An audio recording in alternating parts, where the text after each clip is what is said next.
തുനിഞ്ഞിറങ്ങിയാൽ ബംഗ്ലാദേശ് മണിക്കൂറുകളിൽ ഇന്ത്യയുടെ ഭാഗമായി എന്നൊക്കെ പറയുമെങ്കിലും യുക്രൈൻ ഗാസയൊക്കെ നമ്മുടെ മുന്നിൽ വൈരുദ്ധ്യങ്ങളായി ഉണ്ടല്ലോ. തീർച്ചയായിട്ടും ബംഗ്ലാദേശിന് അല്ല ഈ യുദ്ധത്തിലൂടെയൊക്കെ ഏറ്റവും വലുത് റഷ്യയുടെ കാര്യം നോക്കിയാൽ റഷ്യ ഇതിനായിട്ട് മാത്രം തുനിഞ്ഞിറങ്ങി ഇത്രയും ലക്ഷക്കണക്കിന് ആള് അമേരിക്ക പോലും പറഞ്ഞിട്ട് അല്ലെങ്കിൽ നാറ്റോ വരെ പറഞ്ഞിട്ട് കേൾക്കാതെ റഷ്യ പോകണമെന്ന് പറയുമ്പോൾ റഷ്യയുടെ ആത്മവിശ്വാസത്തിന്റെ ഒരു ആരോഗൻസിന്റെ ഒരു ലെവല് നോക്കണേ.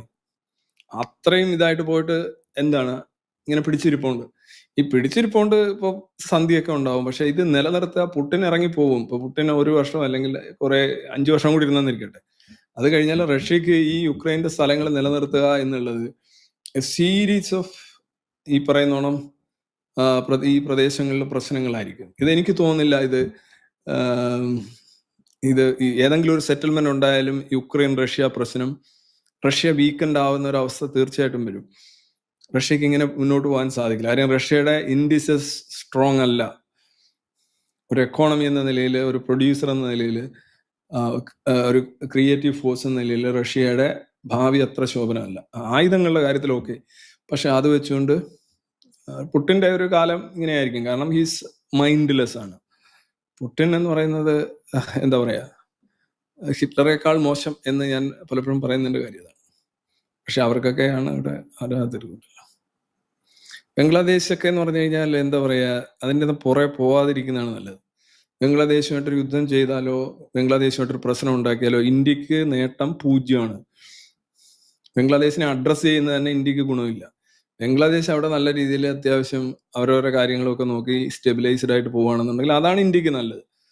അല്ലാതെ ബംഗ്ലാദേശിന്റെ പുറകിൽ നമ്മളുടെ റിസോഴ്സസും ശ്രദ്ധയായിട്ട് പോകുന്നത് തന്നെ. പക്ഷെ അപ്പൊ നിങ്ങൾ പറയും അത് അങ്ങനെ ചെയ്യില്ലല്ലോ, അവന്മാര് പച്ചക്ക് കൊളുത്തതല്ലേ, അത് ചെയ്യല്ലേ, BSF വരെ വെടിവെക്കുകയല്ലേ, എല്ലാം ശരിയാണ്.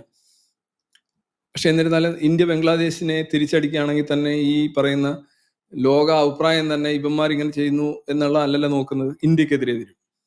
ഇപ്പൊ ഇസ്രയേലിലേക്ക് കടന്നു കയറി 1200 പേരെ കൊല വിളിച്ച് കത്തിച്ച് റേപ്പ് ചെയ്ത് 250 പേരെ ബന്ദികളായി പിടിച്ചുകൊണ്ട് പോയിട്ട് അടുത്ത ഒരു 24 മണിക്കൂറിനുള്ളിൽ ഈ പറയുന്ന ടീമുകളെല്ലാം പ്ലേറ്റ് തിരിച്ചു വെച്ചില്ലേ. കേരളത്തിൽ വരെ ഇസ്രയേൽ വിരുദ്ധ പ്രതിഷേധ റാലികളല്ലേ നടന്നത്. ആരാണ് ഇരയാക്കപ്പെട്ടത്, ആരാണ് ഇത് ടോർച്ചേർഡ് ആയത്, ആരാണ് നീതി ലംഘിച്ചതെന്നൊന്നും ആരും നോക്കുന്നില്ലല്ലോ.